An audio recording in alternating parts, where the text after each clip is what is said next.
Hi, my name is James Waterhouse, and I'm a teacher in Arcadia, California.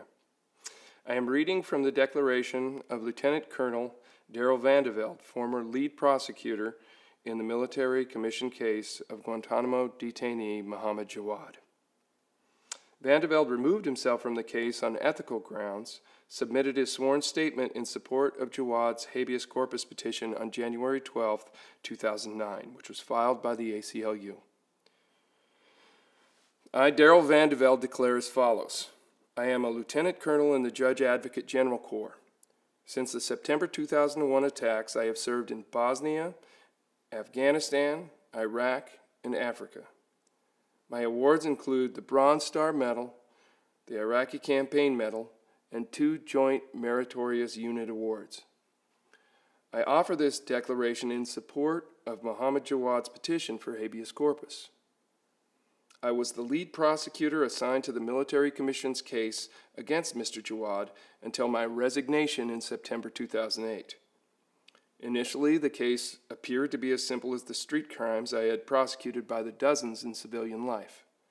But eventually, I began to harbor serious doubts about the strength of the evidence. Mr. Jawad was alleged to have thrown a grenade at U.S. troops. But the victims of the attack had not seen the attacker. At least 3 other Afghans had been arrested for the crime and subsequently confessed, casting considerable doubt on the claim that Mr. Jawad was solely responsible for the attack. And I learned that the written statement characterized as Jawad's personal confession could not possibly have been written by him because Jawad was functionally illiterate and could not read or write. The statement was not even in his native language. I also found evidence that Mr. Jawad had been badly mistreated by U.S. authorities both in Afghanistan and Guantanamo. Mr. Jawad's prison records referred to a suicide attempt, a suicide which he sought to accomplish by banging his head repeatedly against one of his cell walls. The record reflected 112 unexplained moves from cell to cell over a 2-week period, an average of 8 moves per day for 14 days. Mr. Jawad had been subjected to sleep deprivation program known as the Frequent Flyer Program. I lack the words to express the heart sickness I experienced when I came to understand the pointless, purely gratuitous mistreatment of Mr. Jawad by my fellow soldiers.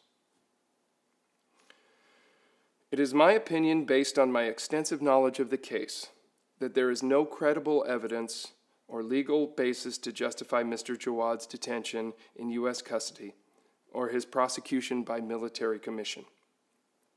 Holding Mr. Jawad for 6 years with no resolution of his case and with no terminus in sight is something beyond a travesty. I have taken an oath to support and defend the Constitution of the United States, and I remain confident that I have done so.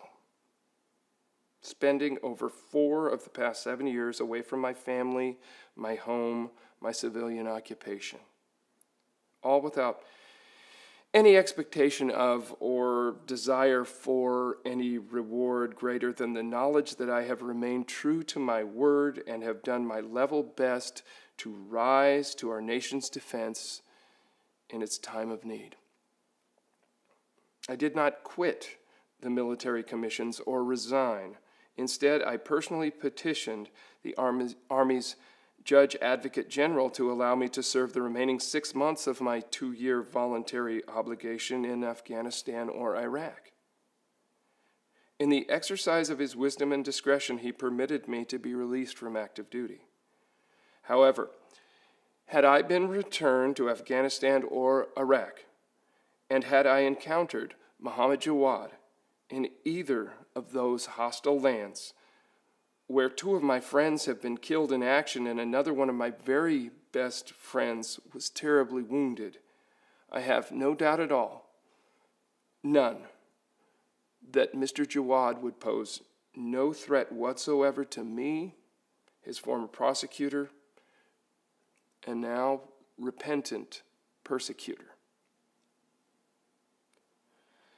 6 years is long enough for a boy of 16 to serve in virtual solitary confinement in a distant land for reasons he may never fully understand.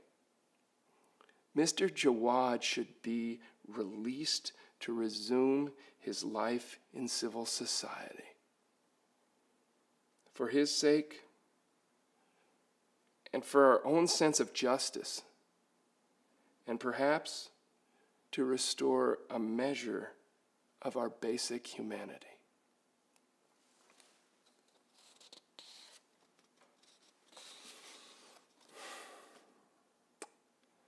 I'm sitting on a stage in a high school. It's quiet now. The halls are empty. Graduation was just a few days ago. As a teacher, in my mind's eye, I can see the kids crowding through the corridors, hustle and bustle, positive energy, kids trying to get from class to class. But when I think of it, these kids, we'd never want any harm to come to any one of them. They live innocently in some ways because we do such a good job of looking after the security of our nation, but we bring shame on ourselves and we tarnish the future moral standing of our high school students, leaving them with an unacceptable legacy of an ugly torture policy. It is a bloody, horrid situation on every level. The torture of people by our own government has to stop.